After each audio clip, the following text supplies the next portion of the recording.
সুপ্রভাত সুপ্রভাত। আপনারা কীরকম আছেন? নিশ্চয়ই ভালো আছেন। রানীর ব্লগসে আর একটা দিন আপনাদের স্বাগত জানাই। আজকে ঠাকুরের এখান থেকে শুরু করলাম যাত্রাটা। হ্যাঁ, পুজোটা দিয়ে নিলাম বৃহস্পতিবার, আর পৌষ মাসটা বেশি দিন নাই, সোমবারে মানে সংক্রান্তি, মঙ্গলবারে পয়লা মাঘ। হ্যাঁ, এই যে আজকে বৃহস্পতিবার, আমাদের তো বৃহস্পতিবার ঘট বসায়। যাক, একটুখানি বেশ আলপনাটা দিলাম, একটু ছিল দিলাম, বেশ ভালো লাগে। আর কিছুই না, সেদিনকেও বলছি পুজো টুজো দিলাম, ঠাকুরকে একটুখানি নতুন ধরনের ফল দিলাম। হ্যাঁ, এই একটু নতুন নতুন ফল দিলাম, উঠলো। যাই হোক গিয়ে পুজো দিলাম। একটু গোপালকে একটু গায়ের সোয়েটারটা এখন পরাবো না, একটু পরে পরাবো। হ্যাঁ, ওগুলো একটু রোদে দিয়ে আসছি, কারণ একটু গরম ঠান্ডা ঠান্ডা হয়ে থাকে না, ওই জন্য একটু রোদে দিয়ে আসছি। ঠিক আছে, চলুন অন্য কাজে যাই। ঠিক আছে, আমার চা খাওয়া হয়ে গেছে, বাজারে গেলাম, একটু কিছু জিনিস নিলাম। আজকে ওই সামনে মা কালী মন্দির আছে, অমাবস্যা আছে, তো ওই জন্য একটুখানি আমাদের আবার পৌষ মূলা দিতে হয়, পৌষ মাসে অমাবস্যাতে, সেটু মূলা আর একটু দিয়ে আসলাম। ঠিক আছে, চলুন।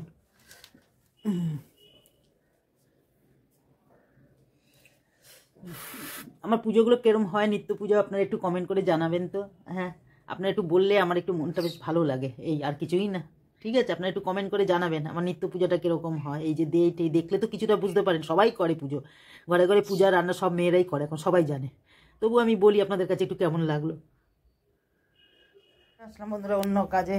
আর এই যে এনাদেরকে একটুখানি তুলসী পাতা দিলাম, ডালগুলো খুব ভালো খায় তুলসী পাতাগুলো, ডালগুলো জানেন তো, দেখুন পুরো চিবিয়ে চিবিয়ে চিবিয়ে চিবিয়ে একদম রস খেয়ে না, পুরো এমন করে দেয় মনে যেন কালকের পাতা।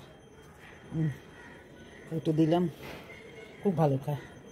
ছোলা গমটা খুব ভালো খায়, বাবা গম পাইনি, আমার কী অবস্থা হয়েছে। আরেকটা দেখেন, আরেকটা দেখেন আমার কেমন ঠোকরাইতেছে, দেখেন, দেখতে পাচ্ছেন আরেকটা দেখেন, দেখতে পাচ্ছেন। এই দেখেন, আমার হাতটা একটু লাগছে, ও খালি ধান্দা থাকে মা কখন আসবে। ওই দেখেন না, দেখতে পাচ্ছেন, ও খালি ধান্দায় থাকে। পরশুদিনকে আমার সাথে ঘুমাইছিল। হ্যাঁ, চলুন অন্য কাজে যাই। রান্না আছে, সাথে জামা কাপড় কিছু শুকিয়েছে নিয়ে আসলাম, আবার একটু মেলে দিয়ে আসলাম। এখন রান্নার মধ্যে যাবো। আজকে রান্না করব পেঁপে দিয়ে, আলু দিয়ে, সয়াবিন দিয়ে, মটরশুঁটি দিয়ে, টমেটো দিয়ে একটা তরকারি। খুব ভালো, সব কিছুরই উপকার, প্রোটিন তো আছে প্রচুর পরিমাণে, আর আমার খুব ভালো লাগে সয়াবিনটা। 11:30 বাজে, আর কখন কী টিফিন ঘর একটু পুজো সেদিনকে করেছিলাম, ব্রেকফাস্টে আছে, আমার ভিডিওতে আছে, একটু ব্যাটার ছিল সব কিছু ভেজ দিয়ে, সেটা একটু ছিলাম, সেটার একটু দুজনে হালকা হালকা একটা একটা করে হয়ে যাবে। এই যে খেতে খুব ভালো লাগে, লাল লাল শুকনো শুকনো। এটা এখন করবো, করে তারপর কাটতে বসবো। একটু চা আছে, লাল চাটা একটুখানি করলাম, করে তারপর একটুখানি খাবো, এটা খেয়ে লাল চাটা খাবো। চলুন কাজে আসা।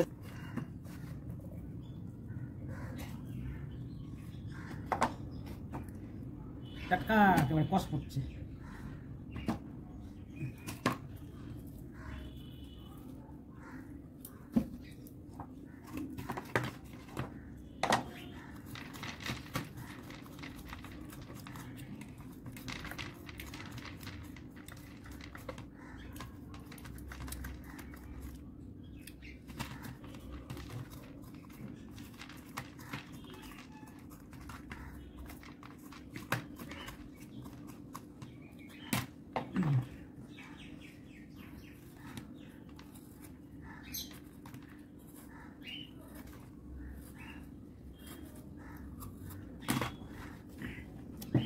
লাল চা, আর এই যে খাচ্ছি টিফিন।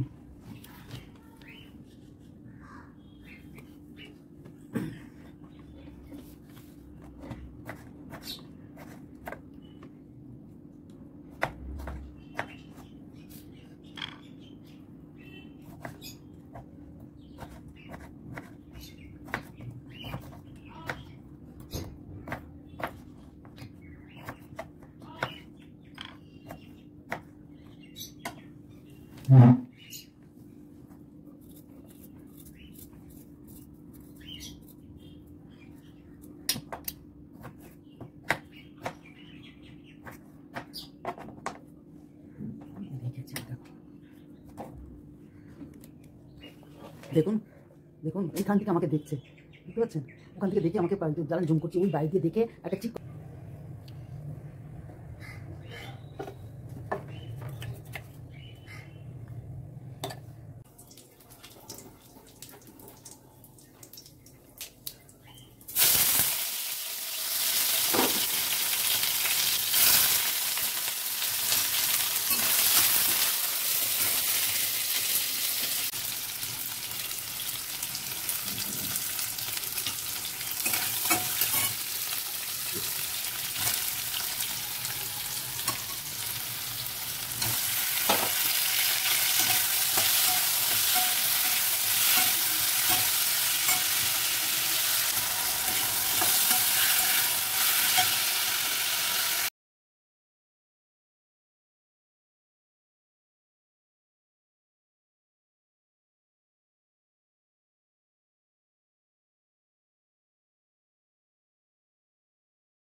গরম মশলা দিয়ে দিলাম। নিরামিষ গরম মশলা না দিলে ঘি গরম মশলা ভালো লাগবে না, কিন্তু একবার পেঁপে এইভাবে খেয়ে দেখবেন সোয়াবিন দিয়ে, তখন বুঝতে পারবেন।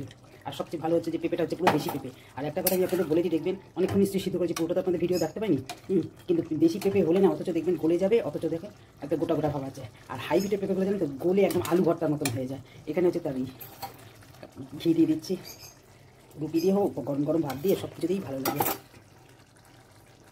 ঘি দিয়ে দিলাম, সব দিয়ে দিলাম।